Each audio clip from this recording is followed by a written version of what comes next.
But I do know this. There's no street. You tired of something, man?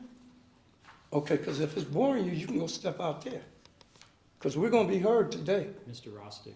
Okay, I'm sorry, Your Honor. And the deputies here are doing what they're supposed to be. Okay, but Your Honor, we're the victims, not his family. Okay. We're the victims. You may continue with your statement. Okay. Now, people, there's no book, Your Honor, to tell us how we should be in grieving. Now, sure, everybody said, go to counseling. What is that going to do? Because counseling that I know of, my wife died years ago. Only thing it did was made me think inside my mind what I can do, not anything they could tell me to do, because there's no roadmap for none of this.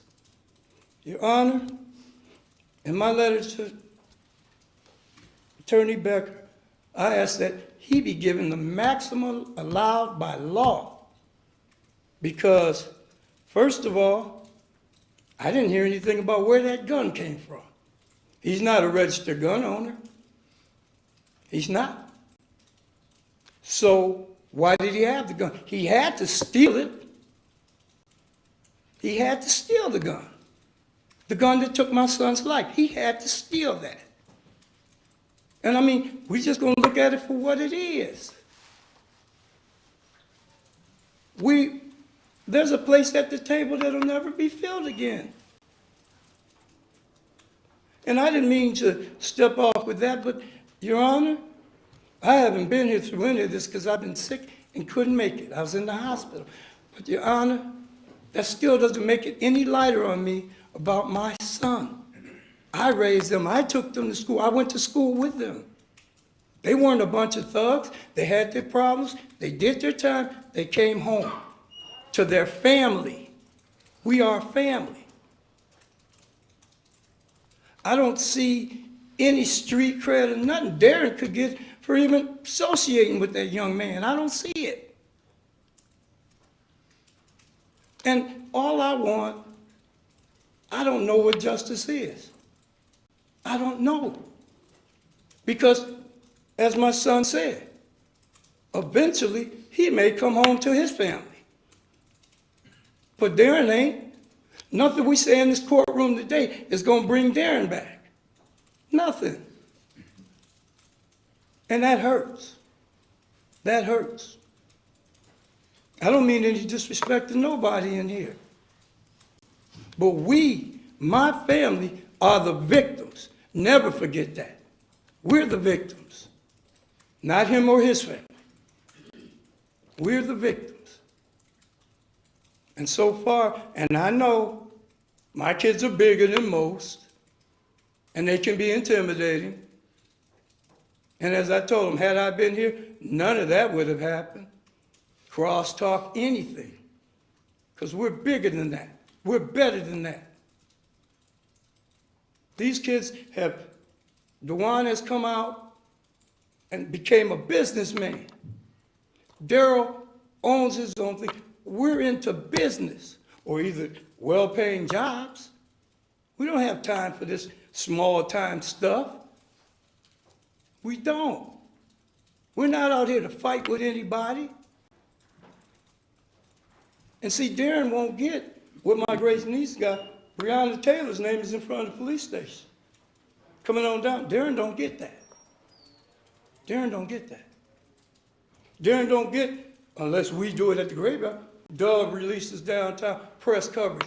Darren doesn't get that. That's taken from him. And it's so hard not to look to my right and just say, why? Why? You're running around with a stolen gun that you had no business having. You call 911.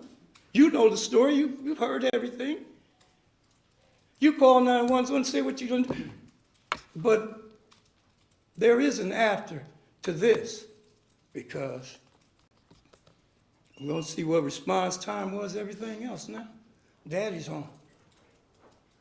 And there's other things, questions that need to be answered.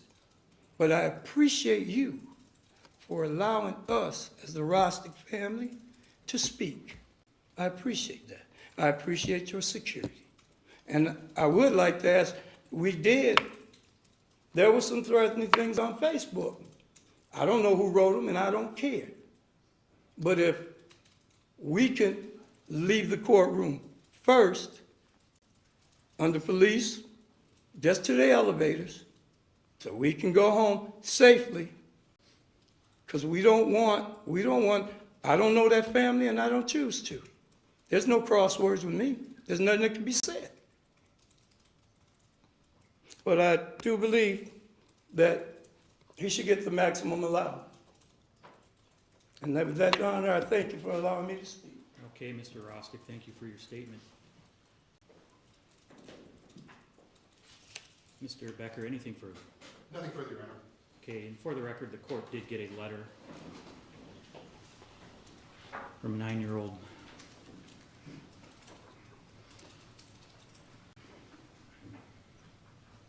and I just want to read some of it because I think it's important. It says, Darren is my father. The letter says, I'm angry because he was my lunch buddy before I knew he was my father. You took that away from me. That's what this 9-year-old girl said, or 9-year-old child. I was adopted, but my parents made sure Darren was in my life. Now he can't watch me grow up, nor hear me call him Dad. The day you chose to take his life, there were many people who lost that day. My dad lost his life, my aunt and uncle lost their brother, and my grandparents lost their son. My siblings and I lost our father. You too lost your life because you made a choice that you can't change at 20 years old. I will pray for you that God changes your heart. You have a chance to change, but my father can't be brought back to life. My last birthday wasn't the same without meeting him for dinner. I think that was an important letter to read. Anytime I get a letter on a sentencing, I always review it and take it into account. Mr. Champion, are there any additions, corrections, or challenges to the PSR, the sentencing guidelines? I know we already went over OB3. Nothing other than OB3, Your Honor. Okay, anything on behalf of Mr. Hernandez? Yes, Your Honor. Obviously, the court presided over this trial. I have infinite respect, love, actually, for the jury system. But if the jury's verdict, and I believe they did the hard work, as I told them in closing, and they obviously asked to see virtually the whole trial again afterwards, and correctly were told that they had to use their memory and go through and come to a verdict that was unanimous, and they did. But I think they struggled with it, rightfully so. But if their verdict was correct, then I need to tell people that a young man like Neftali, who's 5'7", 130 pounds, 20 years old, can't defend himself in his home with a gun when he's threatened and when his family's threatened by 2 adult men. That's not the law. I don't believe it was accurate. It used to be that someone like me would need to cite substantial and compelling reasons to ask the court to depart downward. Obviously, we don't have to do that anymore, but I believe there are substantial and compelling reasons. As the court knows, Neftali did everything he could. He called the police. He asked the neighbor to call the police. Your Honor, there used to be something called imperfect self-defense. And it was punishable by something akin to manslaughter, maybe 5 to 7 years. I'm asking the court to consider that in sentencing Neftali. Thank you very much. Okay, Mr. Champion, thank you. Mr. Hernandez, is there anything you wish to say this morning? Yes. Okay, you may stand up and address the court.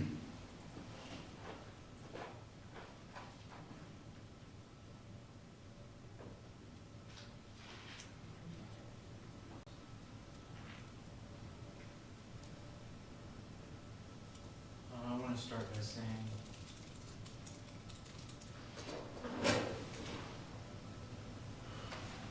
that I suppose even if you were there, even if you were in that bathroom, even if you were in that kitchen, you would never be able to understand. You could have seen it all,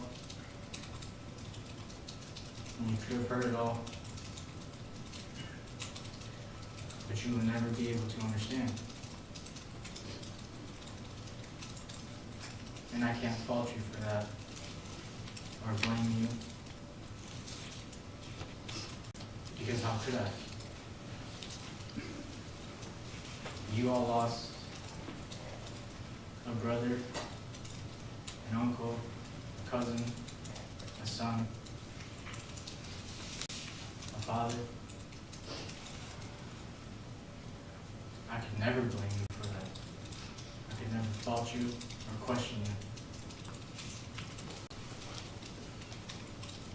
So I will never ask for you to change your hearts and minds about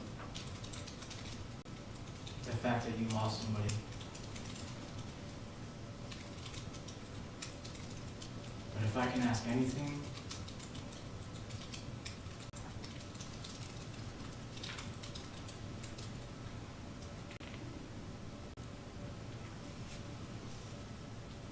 I just ask that you open your hearts and your minds to not forget that Darren's life mattered.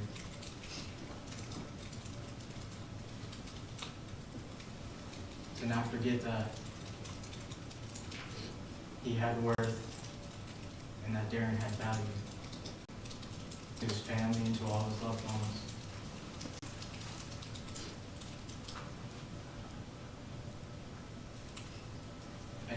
I just ask that you try to understand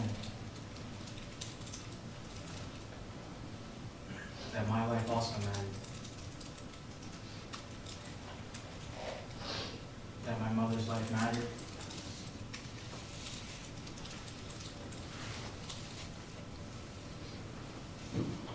I didn't want to do that.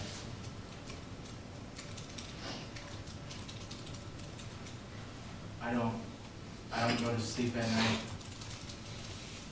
and I don't think of his face. And the last word that came out of his mouth, I don't smile. I don't laugh. I don't smirk. I cry.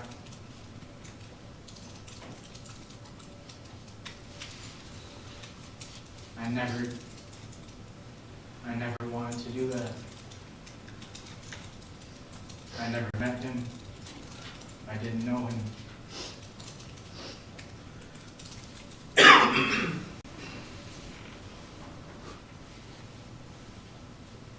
Just know that I did value his life.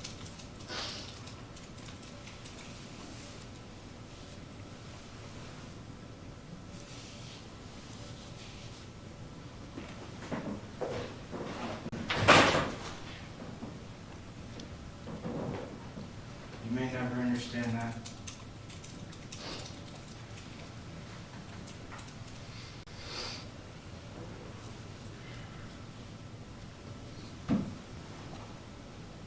I just ask that you understand that I didn't want that.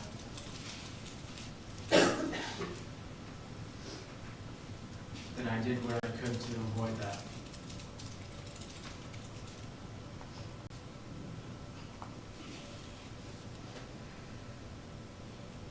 That I didn't have hatred in malice. I didn't call the police because it sounded like a good thing. I didn't call the police because I was mad and angry. I called the police because I was scared. I didn't feel strong. I didn't feel big. I felt like a scared little boy. I don't stand up here and feel strong.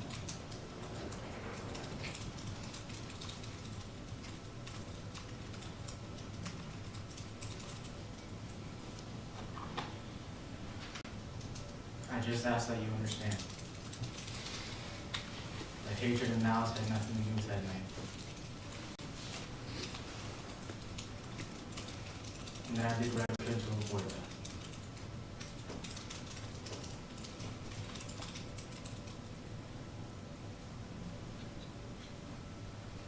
You may never understand, but if I can ask anything, I ask that you please forgive me for something that you may never forgive me for. To try to find it in your hearts and minds to understand that I didn't want this. I didn't want to lose my life. I didn't want Darren to lose his life. I didn't want any of you to lose a family member or a loved one. Because who should ever have to deal with that? He will never come back.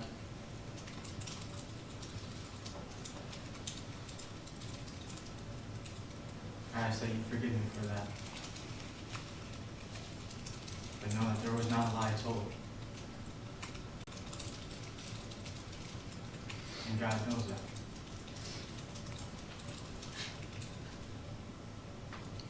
Okay, thank you, Mr. Hernandez. Mr. Hernandez, a jury of your peers convicted you of 1 count of second-degree murder and 1 count of felony firearm. The jury rejected your claim of self-defense. During the trial, I recall the audio from your 911 call where you unequivocally told the 911 operator that you were going to kill this man. She did what so many of our 911 operators do on a daily basis, what they are trained to do. She tried to de-escalate a desperate situation. She deserves recognition for her effort. She did everything she could to prevent you from firing those shots. But as we heard during that call, your intent was clear. You were going to kill him. The shots that rang out shortly thereafter were shots fired in rapid succession. You could hear them on the call. 1 shot was close range, close enough, the medical examiner testified, to leave searing around the wound in the clothing of the victim. It was clear that nothing the 911 operator said to you was going to change your mind. You had the chance. You could have listened to her. At trial, you claimed you acted in self-defense, and I think more than anything, this case best illustrates our society's often superficial relationship with the law. Because legal concepts like self-defense are often spoken about, tossed around, as if everyone who hears the term somehow has a complete understanding of its meaning. Not its pop culture meaning, but its true meaning, its legal meaning. Its meaning rooted in the law, developed over the centuries in our jurisprudence. The legal concept of self-defense, the right to self-defense. Self-defense is a human right. It is not conferred upon us by law. It's one that flows from each one of us to the law, and which therefore has demanded codification and development within the law. Every human being, by nature, by his or her very existence, has the right to defend themselves. But as with every right, the right of self-defense carries a heavy and grave responsibility. It is to be used only among the most serious of circumstances. It is a decision made in the most trying and stressful of situations, and one that is often exercised in a matter of mere seconds. But it is a right of last resort. The law tells us under which circumstances the right of self-defense may be invoked. One must have honestly and reasonably believed that he or she was in danger of being killed or seriously injured. One may not kill or seriously injure another person just to protect himself or herself from what seems like a threat of only minor injury. And finally, at the time one acts, he or she must have honestly and reasonably believed that such action was immediately necessary. So honesty, reasonableness, and immediacy, those are the pillars of self-defense. And your actions in this case, even if it is assumed they were honest, were not reasonable, nor were they immediately necessary. The 911 call and the medical examiner's testimony confirm this. Mr. Mansfield did not have to die. He did not deserve to die. He posed no immediate threat to you. He died only because you decided to end a verbal argument with 6 bullets. That is not reasonable. That is not self-defense. That is murder. Accordingly, it is the sentence of this court that you shall be committed to the Michigan Department of Corrections to first serve 2 years on the charge of felony firearm. You will receive credit of 425 days for the time you have served. Consecutive to the felony firearm, you shall be committed to the Michigan Department of Corrections to serve a minimum of 240 months to a maximum of 432 months for second-degree murder. I note that the minimum sentence is at the top end of your sentencing guidelines established by the state legislature. Your guidelines are low because you have no prior criminal history. And again, I sit here and I ask myself, why did this have to happen? Your costs include $68 state costs, $130 crime victim rights, and $1,000 in court costs. This is the final sentence of the court. You will receive a form that will explain your appellate rights. Thank you. All rise.